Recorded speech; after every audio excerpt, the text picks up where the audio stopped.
One of the biggest strengths of DJI's action cameras is their ability to record audio. And with the DJI Osmo Action 5 Pro, they have definitely upped their audio game. So in this video, we will talk about all of the new audio features of the DJI Osmo Action 5 Pro and how they could change your content creation workflow.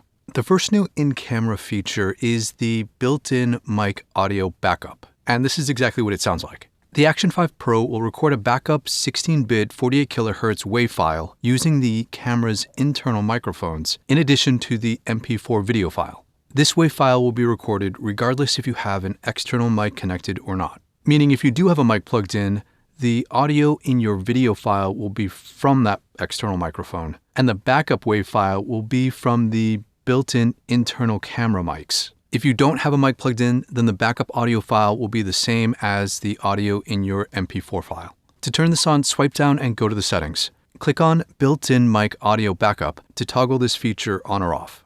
Clicking on the menu icon and enabling Pro Mode will unlock additional mic settings. The Action 5 Pro by itself has channel options of mono or stereo, as well as wind noise reduction settings of standard, high, and off. Note that the channel settings also affect the built-in mic audio backup recording settings. So if you set it to mono, the backup WAV file will be a mono file, and if you set it to stereo, it will be a stereo WAV file. Once you plug in a USB-C microphone or a 3.5mm TRS adapter, these options change to reflect that an external device is connected. Connecting an external mic is the same as it was on the DJI Osmo Action 4, and if you need more information, you can click on this card, or you can click on the card at the end of this video. Channel is the same as before with mono or stereo, but you now have a gain setting which ranges from -20 dB to +30 dB. You can also toggle on or off the newly implemented AGC, or automatic gain control. As of the recording of this video, DJI hasn't really released any information about what AGC is, but for my test, it seems to primarily reduce signal levels to prevent clipping, as opposed to boosting low signal levels. In DaVinci Resolve, the first clip has pink noise being played at 3 different volumes, and the waveforms reflect that. The second clip is with AGC on, and it seems to bring down the two waveforms to more closely match each other, but not necessarily boost the third to the same level. The AGC setting is only applied to the external microphone input and not to the built-in mic backup wave recordings. One big improvement on the DJI Osmo Action 5 is that once the camera is recording, you can now access gain settings in real time. So this means that while you're recording, you can adjust your gain levels without having to stop and restart recordings. And now maybe the most anticipated feature of the Action 5 Pro is that you can now connect two DJI Mic 2 transmitters without the need for a receiver.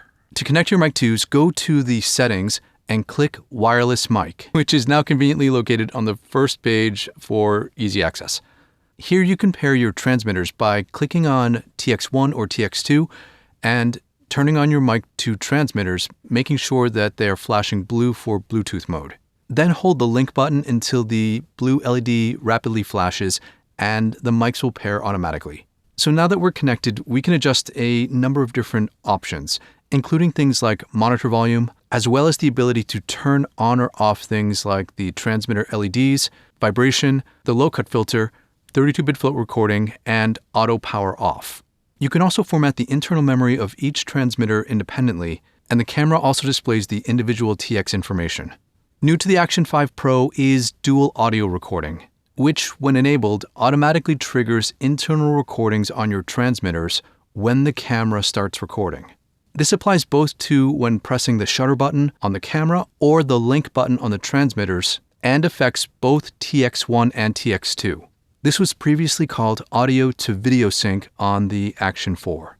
Okay, now that the Mic 2s are connected, we have more mic menu options. Again, we can change the channel to mono or stereo like before, but we also have control over how we want our TX1 and TX2 recorded in the video file. Setting the channel to mono will combine both transmitters into a single track within your MP4 video file. If you set the channel to stereo, the transmitters will be recorded separately within a stereo track of your MP4 file. And then you can choose if you want TX1 on the left and TX2 on the right, or vice versa. So basically, this will allow you to have two audio tracks, one for transmitter 1 and transmitter 2, and then you can mix them in post as you see fit.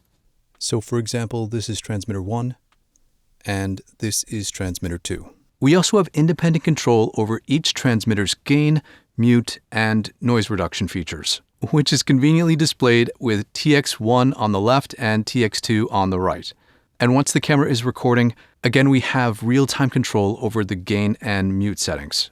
So there are a few things to be mindful of when using your DJI Mic 2s. The Mic 2 settings are universal except for the gain, mute, and noise reduction. This means that most settings will affect both transmitters. So, for example, there's no way to disable the LEDs or vibrations on transmitter 1 while still having them enabled on transmitter 2. But more importantly, this means that both transmitters have the ability to trigger recordings on the camera. So you could ostensibly start your camera's video recording with transmitter 1, and you could stop it with transmitter 2. What would be super awesome in a future firmware update would be to give us the ability to disable the buttons on each transmitter independently. So for example, you could go into the menu system and disable all button functionality for transmitter 2 so that when you hand it off to your guest, you still have control with transmitter 1, but they don't have the ability to do anything. Okay, so hopefully this video has answered any of your questions with regards to the new audio features of the DJI Osmo Action 5 Pro. Again, connecting an external microphone is the same as it was on the Action 3 and Action 4. So if you need more info on that, you can click on the card on screen. Thanks for watching, and we'll talk again real soon.